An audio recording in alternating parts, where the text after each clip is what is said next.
আসসালামু আলাইকুম বন্ধুরা, কি অবস্থা সবার? আসেননি ভালো? নতুন আর একটা ভিডিও নিয়ে কিন্তু গায়ে পড়লাম।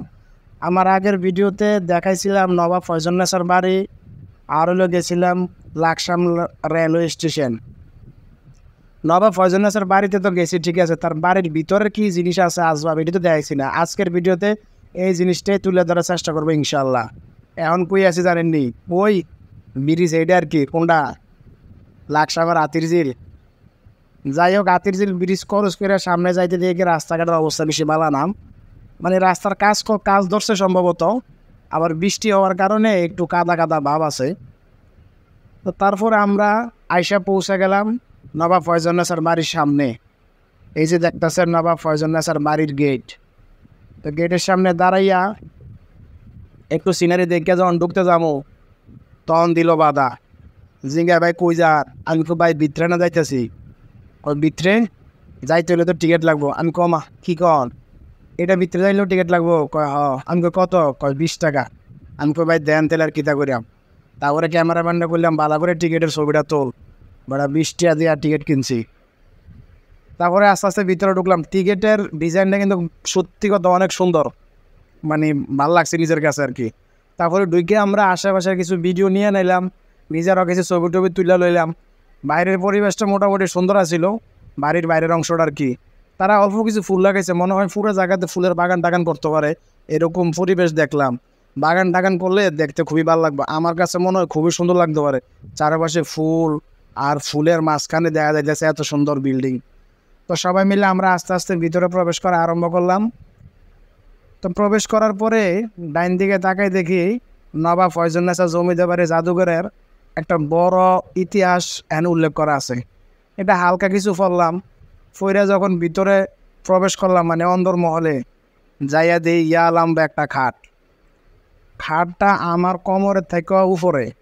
আমি ভাবতেছি আল্লাহ, এই খাট এত উঁচা, আমার উঠতে তো কষ্ট হয়ে গেব, মহিলা মানুষ কেমন ওঠে? অন ফরে নিচের দিকে তাকাই দেয়, নিচের মধ্যে ইট দিয়ে রাখছে, ইট দিয়ে এটা আরো উঁচা করে রাখছে। তখন গেলাম জোরু, কি ভাবলাম। তো খাটটা দেখতে মোটামুটি সুন্দরই লাগছে, মানে অতীতের খাদ্য ওর এরকম ডিজাইন করে জানি বানাইছে, বর্তমান ডিজাইন লাগে তার মিলতো না। তো ওনার ব্যবহৃত কিছু জিনিস যেটি গ্লাসের মধ্যে তারা সাজায় রাখছে, ওনার থালা, ওই বক্স, এটা কি এর বক্স জানি না। তারপরে কিছু তসবি, চশমা,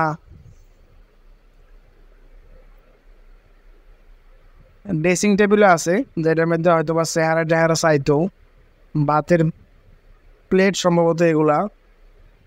তো কিছু কিছু জিনিস দেখে মনে হইতেছে নতুন নতুন নতুন সংযোজন করছে, আবার মনে হয় হয়তো বা যত্ন করে রাখার কারণে চকচক করতেছে। মানে জিনিসটা নিজের কাছে বুঝতেছিলাম না আর কি। খাড়ের তোষকটা সাইড পা যাইতেছে, দেখলাম তো তোষকটা নতুন। অন সাইড পা চাইয়া তো লাভ নাই, না খাটের মধ্যে ওতন যায় না খাটের মধ্যে বহন যায়, সব কিছুই নিষেধ। এগুলো টেবিল, তার আর দালানের যে কারুকাজটা কিন্তু অনেক সুন্দর। আগের কালের যারা রাজমিস্ত্রি আছিল তার কাজ ছিল অত্যন্ত সুন্দর আর মজবুত, টেকসই। আমরা তো বর্তমান সময়ের মধ্যে যে কাজ করে, বিল্ডিংয়ের নিচে যদি জোরে কুদুর পানি যায় বিল্ডিং ভেঙে থাকা। এই হলো নবাব ফয়জুন্নেছার ব্যবহৃত টেলিফোন। উনি এই টেলিফোনের মাধ্যমেই যোগাযোগ করতেন। তারপরে ওনার চায়ের কাপ, ফ্রিজ, অনেক কিছুই আসিল। সব কিছু তো মানে বইলে বোঝানো যাবে না। আপনারা যদি লাকসাম যান অবশ্যই নবাব ফয়জুন্নেছার বাড়িটা দেখে আসবেন, আশা করি আপনাদের ভালো লাগবে, কারণ দেখার মতনই একটা জিনিস। উনি ভারত উপমহাদেশের প্রথম মহিলা নবাব। ওনার জন্ম হইল 1834 সালে, আর উনি ইন্তেকাল করছেন 1903 সালে। তখনকার সময়ে ওনাকে নবাব উপাধি দেওয়া হয়েছিল 1889 সালে। তো এই হলো ওনার বাড়ির ভিতরের অংশ। এই যে দেখতেছেন এটা হলো আর একটা খাট। এই খাটটা আমার কাছে বেশি ভালো লাগছে, একটু নিচু আর সিম্পলের মধ্যে গর্জিয়াস একটা খাট। মানে মনে চাইছিল এরকম একটা খাটের ডিজাইন করে নিজে একটা খাট বানাইলাই। যেই মানে কাঠমিস্ত্রি এই খাটটা বানাইছে তার হাতের প্রশংসা অবশ্যই করতে হয়। খাটটা আমার কাছে মানে খুবই ভালো লাগছে, মানে সুন্দর। এরকম খাট তো আর এখন সচরাচর করা হয় না বা করে না, অন্য নতুন স্টাইলের খাট মানুষে বানায় ঘুমায়, কিন্তু এইরকম সুন্দর খাট বাইরে ভাই কী কমো। আপনারা যদি বাস্তবে দেখেন আসলে আপনার কাছে ভালো লাগবো। তো আমরা ভিতরের অংশ দেখে টেকে আস্তে করে বাইরে যেতেছি। তো এই হলো আমার মূলত ভিতরের ভিডিওর নবাব ফয়জুন্নেছার বাড়ির ভিতরের অংশ। যদি আপনাদের কাছে ভিডিওটা ভালো লাগে তাইলে অবশ্যই লাইক কমেন্ট শেয়ার করে দিবেন। নতুন ভিডিও নিয়ে অতি শীঘ্রই হাজির হবে ইনশাল্লাহ। আসসালামু আলাইকুম।